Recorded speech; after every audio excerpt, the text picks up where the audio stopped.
Welcome to the eLABorate Topics podcast, where we focus on lab-specific strategies for medical laboratory professionals. We're proud to be the healthcare detectives that work behind the scenes to get the results needed to influence medical decisions. Let's grow together and jump right into the lab. Welcome to another episode of eLABorate Topics. We are your hosts, Tywauna Wilson, Lona Small, and Stephanie Whitehead. eLABorate Topics is a weekly podcast that gives you practical and technical information that you can use inside and outside of the laboratory. It's a weekly show with new episodes airing every Tuesday. Please make sure you check out previous episodes at directimpactbroadcasting.com or your favorite podcast platform. And before we get into today's episode, if you could do us a favor and share this podcast out with one of your colleagues, a teammate, a fellow laboratorian who could use this information, or even a student who's thinking about going into the medical laboratory profession. If you could do us that favor, would be awesome. What we know is that people are listening to the show, and we're very excited about that, and they are able to apply these practical tips. So without further ado, today we are going to talk about how to lead when your boss don't. So let's face it, many of us that's in supervisory roles, I know for me, have had to learn on the job. I had on-the-job training. I did go to school, and I was able to get a master's degree, but that was nothing in comparison to actually getting on the job, and had to figure it out. And some of it, I was figuring it out on the fly. I know for me, I had to learn to transfer from that technical lens of being in the trenches, of doing the work, to actually having the people lens and being a conductor, which is very different than being an awesome tech. So I'm sure in the early years when I was in management, I'm sure at some point I wasn't leading. I was busy surviving and working. And this can have a serious impact on your team when we think about, what happens when your boss doesn't lead. And it can come off as, you having a bad boss.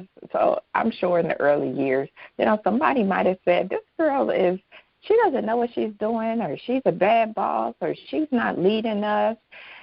And that happens. That happens to a lot of new supervisors. You get into a role because you were an awesome tech, and now you're thrusted into leading the team. And these teams, let's face it, some of our teams are large. So you might have a team of 20 techs, 40 techs, or even more, and now you're trying to figure out, how do I lead them? How do I be a good boss? John Maxwell says everything rises and falls on leadership, and I do really, really believe that to be true. In one of our previous podcasts, I talked about your leadership lid and your team not being able to outperform your own personal leadership lid, especially if you are their manager, you are their team leader, you are their supervisor. So if your leadership lid is a 7, your team's ability cannot outperform you. It means their ceiling is going to be a 6. And if you listen to some of the previous podcasts, you've maybe heard me talk about the McDonald's brothers and Ray Kroc, and that the McDonald's brothers were awesome in that they were able to grow their restaurant business to a point of having maybe 2 or 3 stores. But it wasn't until Ray Kroc came in and bought their system that we have the McDonald's restaurants that we know and love today, the one that you see on every corner in neighborhoods all around. But it makes me think, well, what happened? What happens when somebody doesn't lead? What happens to our environments? And as we know, when we have a leader that doesn't lead, it creates some chaos in the environment. The team starts to drift. And what you'll have is these following things that I'll talk about are really kind of inevitable about what will happen in the workplace. And so you'll have where decisions start to be delayed. That means that nobody wants to make a decision. And then what will happen is that things need to come up, decisions need to be made, and it won't happen. And as a good boss, as a good leader, you are often having to be a good decision maker, or you have to be able to have somebody on your team that's able to help make those decisions very quickly. Agendas are often multiplied when you have a boss that don't lead. As we all know, when you got a group of laboratorians, we are very opinionated people. And when you have a group of laboratorians and you don't have a clear leader, everybody starts to kind of run amok and do what they want to do. They run off of their own agenda, doing their own thing. Teams need leadership. They need that unifying voice. They need somebody to be a gatekeeper. They need somebody to move the team in one direction, one team, one vision, one voice. So when a boss doesn't lead, agendas are multiplied. You also find where the morale becomes low. Have you ever worked on a team where the boss didn't lead or refused to lead? Sometimes they didn't even know how to lead. And the environment, the morale started to hit an all-time low. And as we talked about in one of our other podcasts where we talked about staff retention, when the morale is low, what happens? People start to leave. Napoleon Hill says that leaders are dealers in hope. So when the leaders are not present or not leading, people often lose hope and the morale starts to plummet. And that can have a serious impact on our team. Conflicts are extended. Think about that. Sometimes as technical people, we want to avoid conflict. I know by nature conflict can be uncomfortable, and it's not our first go-to. But as a boss, one of your most important roles is conflict resolution. And in the absence of you doing that, then what happens? Conflicts tend to last longer, and it inflicts more damage in your team than what you really needed. And now that conflict started to go on. So think about it. If you had a team member that was constantly coming back from lunch late, taking long lunches, and that means that the rest of the people that's in their department can't go to lunch on time because that person is always taking their lunch late.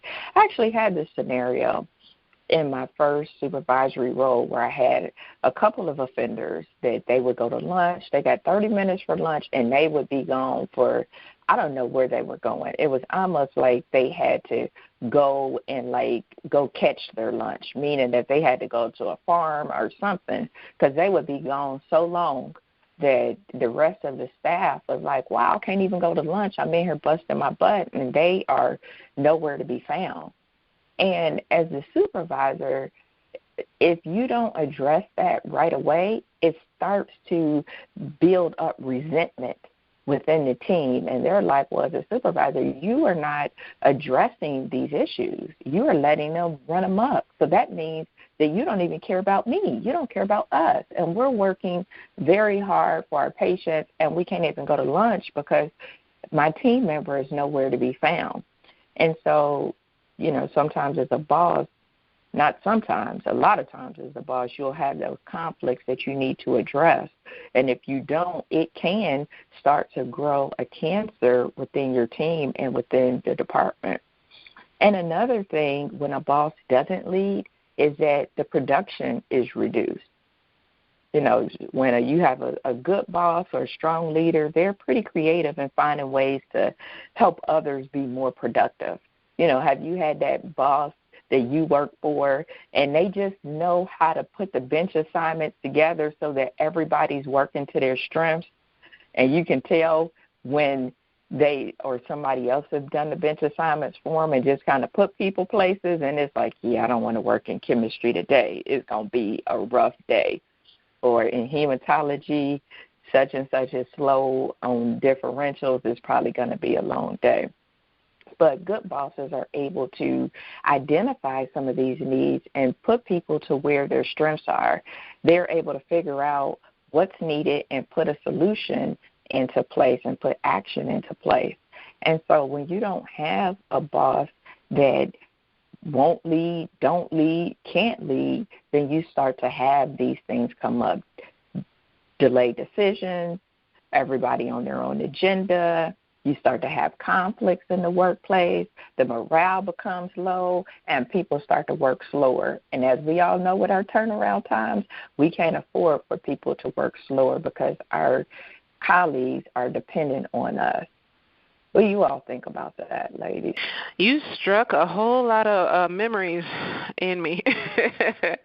I think you are right on the ball. And, sometimes the devil you know is better than the devil that you don't know. And, there will always be people in your organization that – because a lot of, understanding if your boss is leading well or leading not so well, is based on your perception of what they should be doing in a day, your perception of what the totality of their job assignment is, and your perception of what their job really entails. Everybody is working less hard than me. I'm the hardest working person in this department, and that's how most people think. But there will always be a person that you perceive as not working as hard as you. And so a lot of the things that we will talk about for our listeners today are tools that will help you manage through that, because you can truly have a person who is not leading or a person that you perceive is not leading, and then you decide to use, I'm tired of this, I'm going to another laboratory. Okay, well, they may be called Bob right now in your laboratory. They're going to be called Jim in the next laboratory, or Phil in the next laboratory. Like I said, the devil you know is sometimes better than the devil you don't know. But there are always going to be levels of varying personalities. Labs are run by people, and people have flaws. And so there will always be a person in each laboratory that is not as strong as somebody else in the laboratory. And a lot of that will give you tools in this podcast to help you lead through those things without having to force somebody else to change. Lona, what do you think? Yeah, Stephanie, I totally agree with you, especially at the level of how are you leading, because we'll never get to that ultimate level, and there will be people who may know a little bit more than you in some areas, people that you're leading may be looking on and saying you should have done it better this way or done it better that way. But then there are areas in which you're doing well, but a lot of times people could focus on the things that you're not doing well. And perception is important, especially if you're leading a team. If they're perceiving you as a poor leader, that's so vital for you to know and know the areas in which you're not leading well. And so, yes, there's going to be a lot of areas in which we don't lead well, because there's always opportunities for growth. And so I think when you think of your boss who is not leading well, you're always somewhere in between where there is a boss. You may be a boss and you're looking to another boss that you may think that's not leading well, and your team may think that you're not leading well. So then how do we all come together to see how we can make this better? And when we were designing this, I was asked to talk a bit on influence. And I'm thinking of influence for both ways. If my boss is not leading well, and I think my boss is not leading well, how can I make a difference? And if I'm a leader, how can I make a difference in terms of being that influence? Because when you think of leadership, a leader is someone that can make that difference, that person who is a role model, who is setting that example for others to follow. What influence would they have on people who they want to lead? And so if I am thinking of trying to influence my boss, And there are certain things that is important to do. And I think, first of all, I need to be that example. So I have to start with leading myself. And a lot of times in order to lead yourself, there's just things that you have to do.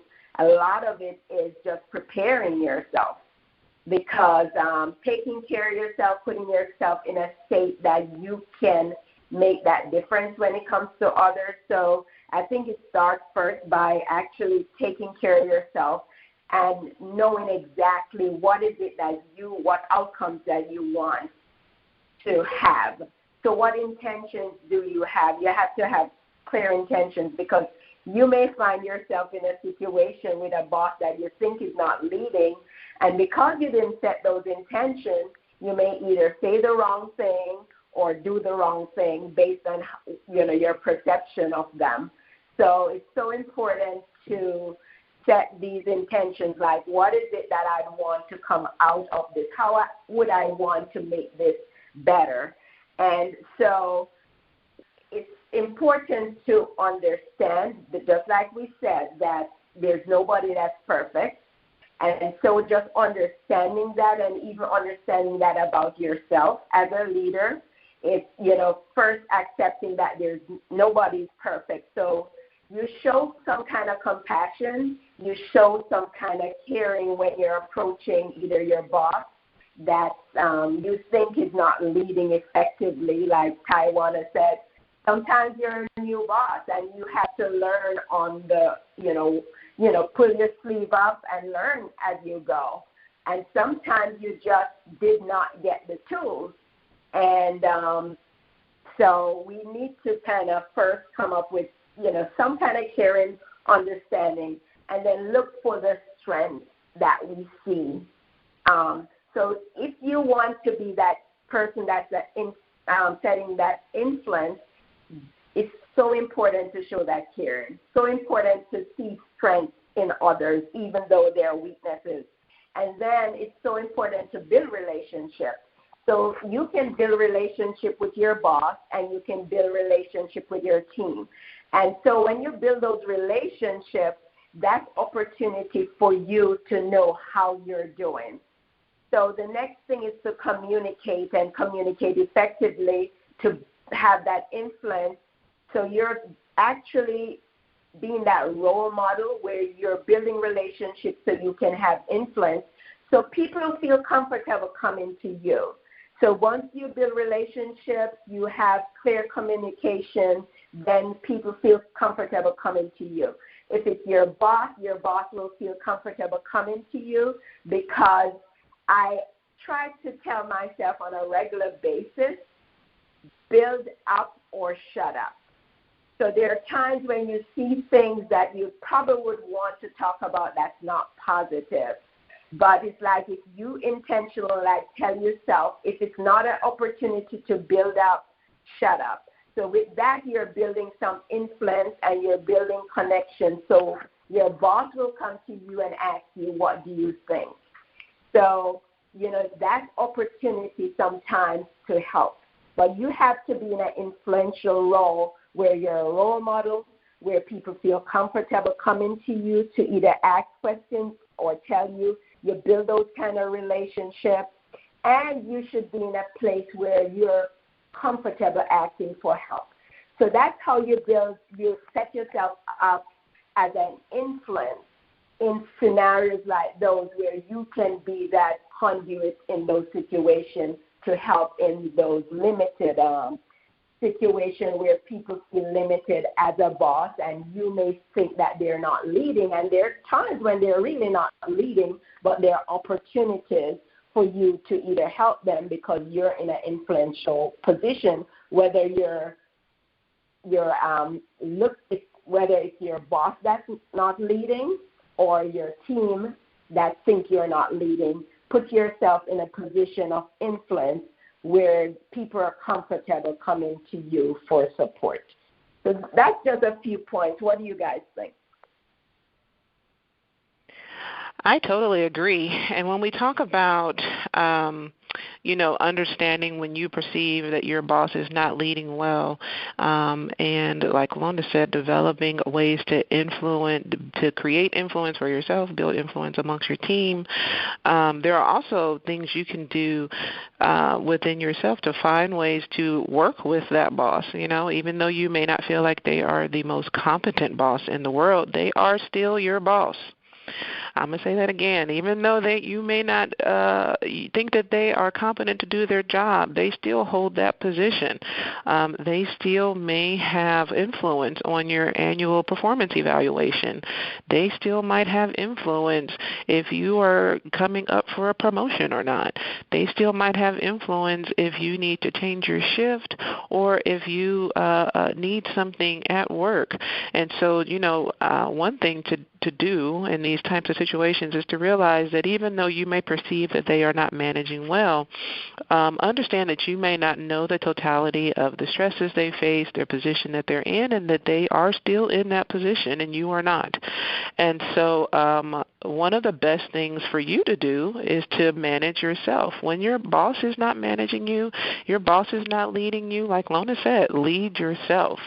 So if you're not in the position to make decisions, you can always place yourself in the position to manage decisions. You're not the decision maker, but you can be the decision manager. There's a great book that's called Today Matters. In a summary of the book, I'll just give you a quick synopsis. The whole book talks about the things successful people do. And one of the things it says is successful people make the right decisions every day and then manage those decisions. And so even if you think about New Year's resolutions, everybody has a New Year's resolution. I'm going to go to the gym. I'm going to start working out. And when you get to the gym on January 2nd, right after New Year's, the gym is packed. You can't find a parking spot. You can't find a locker to put your stuff in. Everybody's waiting on all of the weights and the machines. All of the classes, if you're taking a spin class or an aerobics class, all the classes are packed. But if you go back 3 weeks later, you can get the nicest park, all the machines are free, and that's because everybody made a decision to go to the gym on July 1st, but didn't manage that decision, into the 3rd and 4th week of July. And so you be the person to continuously make a great decision and manage those decisions throughout the day. Nothing impresses a boss or a leader more than an employee's ability to self-manage.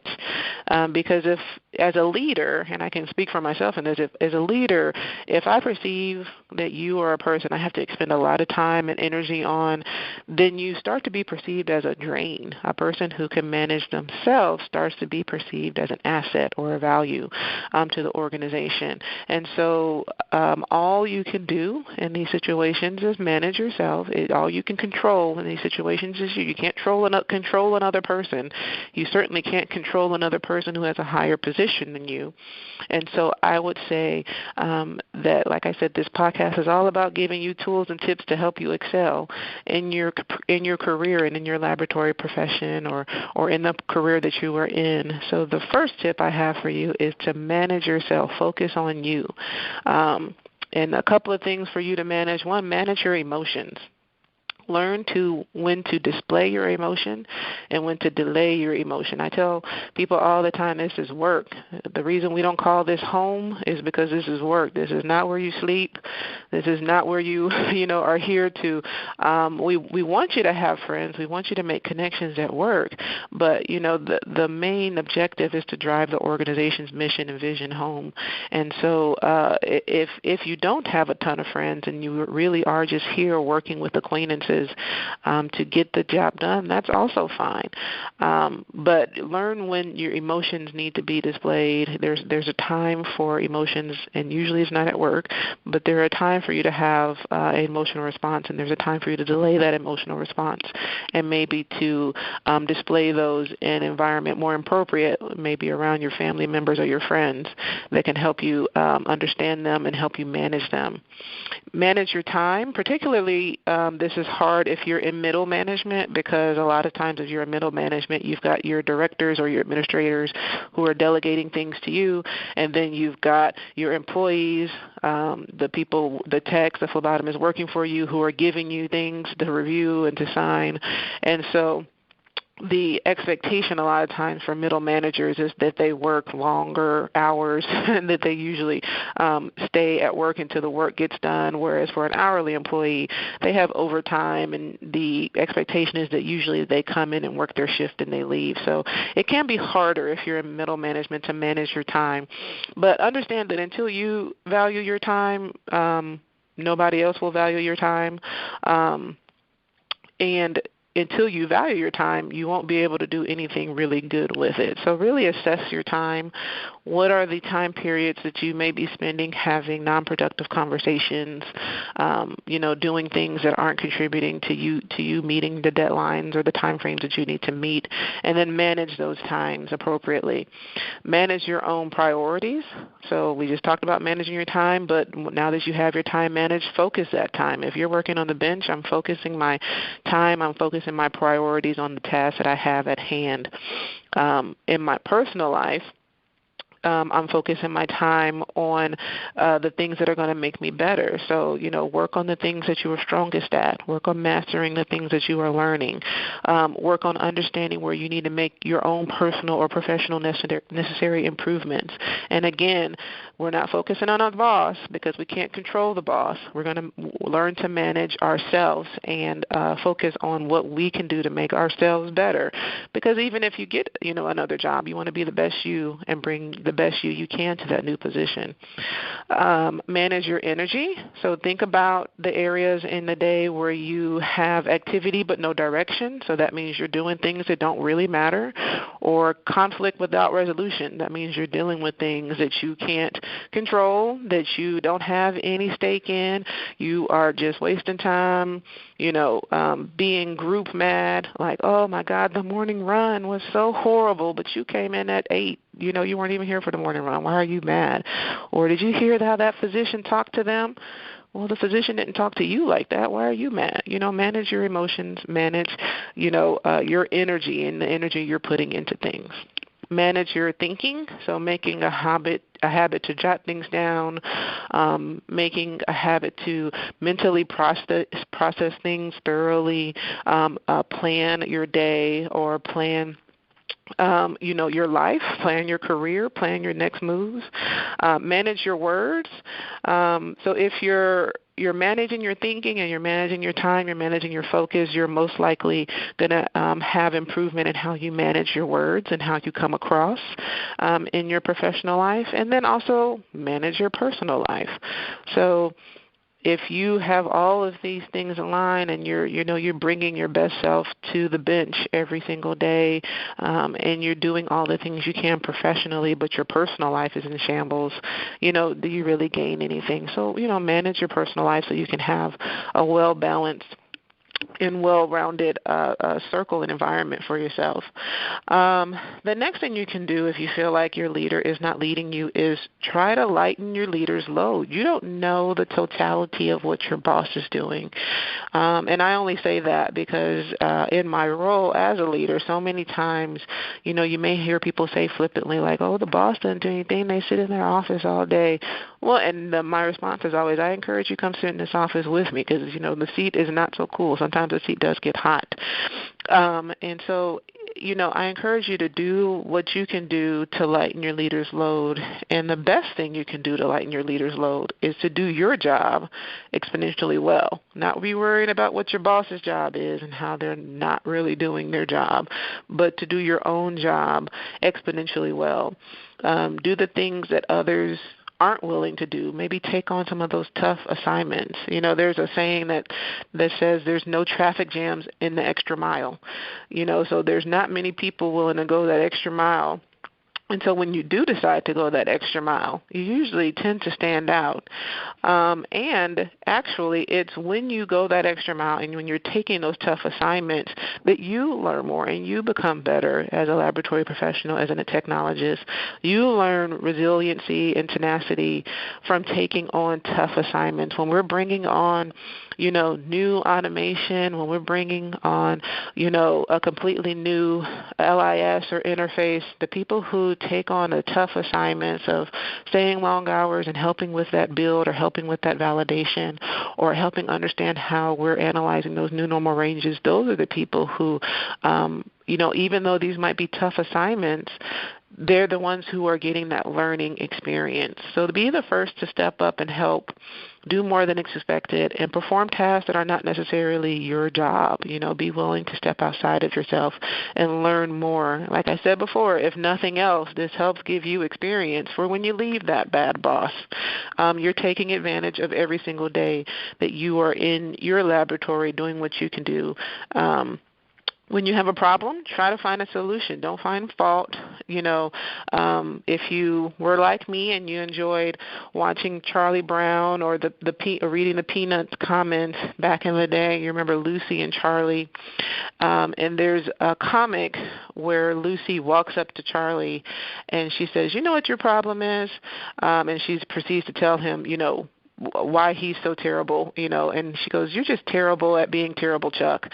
And so everybody remembers Lucy from Charlie Brown's comments. But think about, in your life, are you the Lucy in your laboratory? Are you walking around finding problems to just give to your leaders and then going back out into the lab to find more problems to just give to your leaders? And then, wondering why they're not getting all of these problems fixed quickly as you would like them to, because you're going out and just finding more problems. But when you find a problem, also bring them the solution. This one is a difficult one, but as a leader, I will tell you that I value the people in my laboratory who can do it, but be willing to tell your leader what they need to hear and not what they want to hear. So there are a lot of times as a leader, like I have my own timeline in my mind. I feel like we need to get this done within 2 weeks. And the techs on the bench will say, reasonably, Stephanie, with everything else we got going on and with the staffing that we have or with the new employees that we have onboarding, this is actually going to take about 4 weeks. I would rather somebody tell me that rather than just saying, okay, yeah, it'll take 2 weeks, and then 2 weeks comes, then it doesn't happen. So be willing to be bold enough and brave enough to tell your leaders what they need to hear rather than what they want to hear. And then where you can, manage up. Just support the vision even though it may not be your particular vision, where you can support the vision and manage up, because that just helps like the overall morale of the team. People can succeed even when dealing with difficult people when they have a positive mindset of moving past thinking about others, thinking about their managers, thinking about their directors, and decide to self-manage themselves and lead themselves and understand, like Lona said, your own personal power and your own personal influence.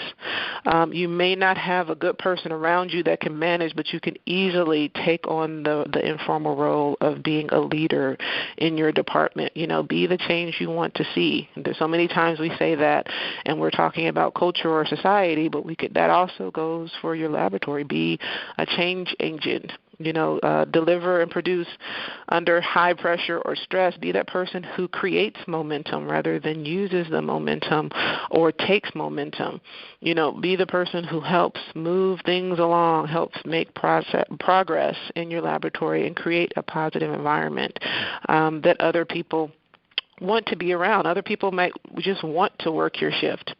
Also, don't be naive, learn how to read the environment that you're in. Sometimes people's emotions do display at work, and so if you can tell that it's necessarily not a good day, maybe things are going wrong, maybe people that you report to are looking particularly stressed, know your audience. That's probably not the best day to bring forward all your good ideas. Don't let your ideas be rained on because you decide to introduce them at the wrong time. But, take every encounter that you have, and this is the best advice I would have for anybody in this situation, take every encounter that you have as a learning experience. I've learned a lot. I've learned a lot about how to do things great. I learned a lot about how to not do things or things that I don't want to do. But some of the things that you mentioned when you talked about influence and, making that greater impact, for those of you who haven't listened, we actually had a podcast around this with Kiana Cressman that talked about influence and impact. So I would highly recommend that you go back and check that out. But here's a couple of things that, as Stephanie was talking, it made me think about influence and really leading where you are, leading at your current level, especially if you want to move into leadership later. So what you do now is a good indicator of what will happen later. And every day is an opportunity for you to take on something, for you to start the lead.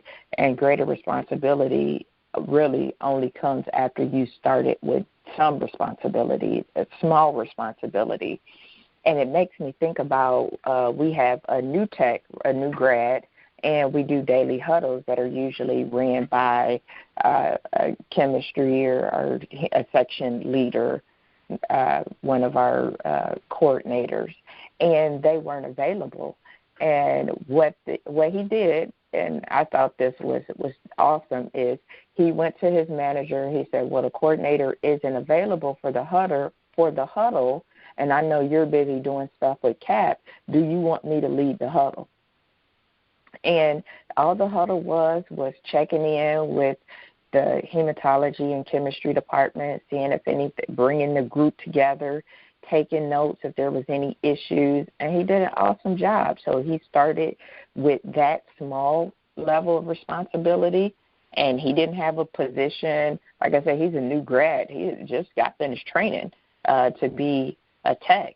And he took on that. So sometimes I know people feel like they need to be in a position of power or have a title to go ahead and start making some of those moves, and that's not always the case. But a few other things that Stephanie alluded to, about pressure your boss is under, and thinking about that, I was thinking about a podcast I recently listened to, a leadership podcast, and they say your boss should really be your first customer, and looking at ways that you can make that experience better. Because the reality is you're not peers.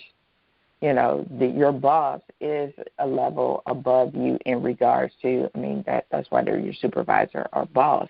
And thinking about ways you can really understand your boss, thinking about their pressure, thinking about their goals and objectives, and thinking about ways that you can help advance that at whatever level that you're on, being able to understand their preferred working styles.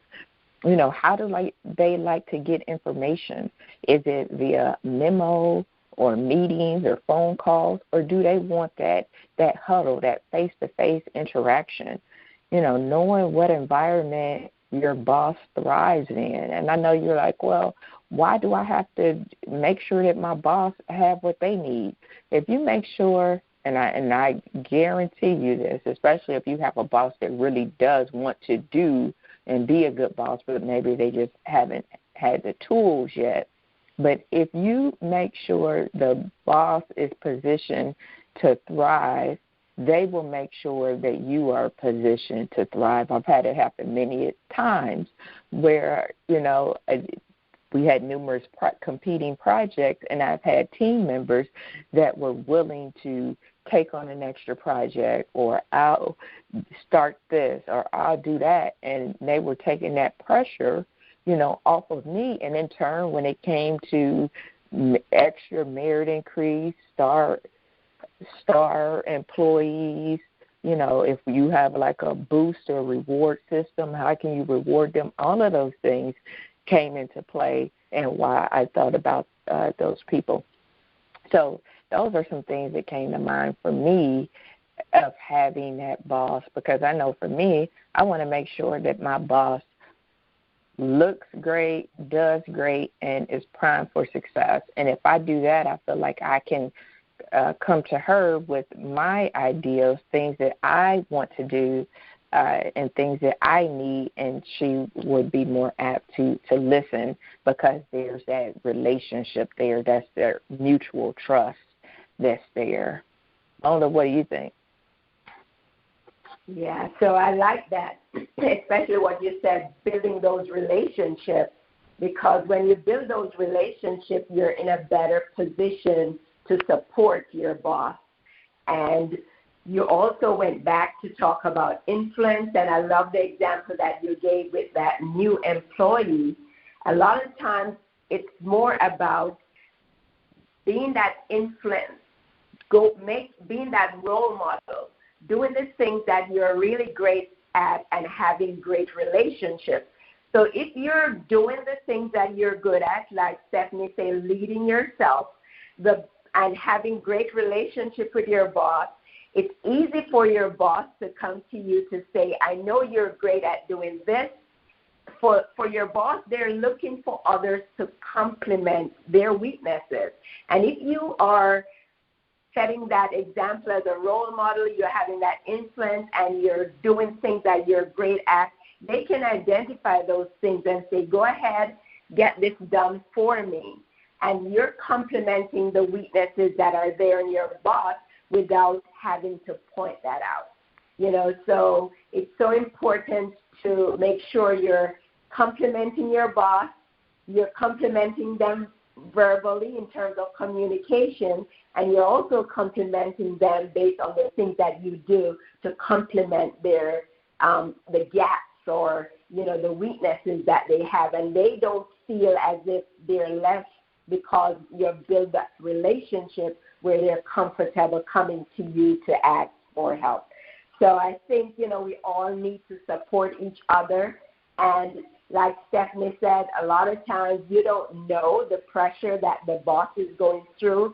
You're not in their shoe. You're not sitting on the seat. So it may seem so easy for you. And if it's something that you're great at, go ahead and do it and support your boss. I think this was a great conversation. We're getting ready to wrap up. Is there anything, any final words that anybody want to say? Well, I think what both of you guys said is really pivotal. And just final thoughts for the listeners, that a lot of this is about you developing your own personal skills and understanding where you stand in the organization. Like Tywauna said, even though you may perceive your boss not managing well, they are still your boss. They are not your peer. And they may make their job look easy, or their job may look very easy, but if you think about it, that's the way it's supposed to be. Your boss shouldn't be displaying to you how stressful their job is, or running around with their hair on fire, or running around very frantic, because then would you have very much confidence in your boss if they looked stressed and, unable to handle the pressures that they had every day? It's their job to be calm, cool, and collected, and to manage through difficult situations. So even though you may perceive that as, their job is so easy, they're not doing anything, that just means that they're doing a good job of shielding you from some of the pressures that they may be undergoing. So a lot of this, like we said, is about you just having great personal skills, not falling into office politics, not gossiping, not spreading rumors, remaining professional at all times, checking your motives and understanding your emotions, what's prompting you to think certain things, what's prompting you to handle certain things a certain way, and then to regulate yourself, regulate the way you act, and regulate the way you handle every situation. And the only thing that I wanted to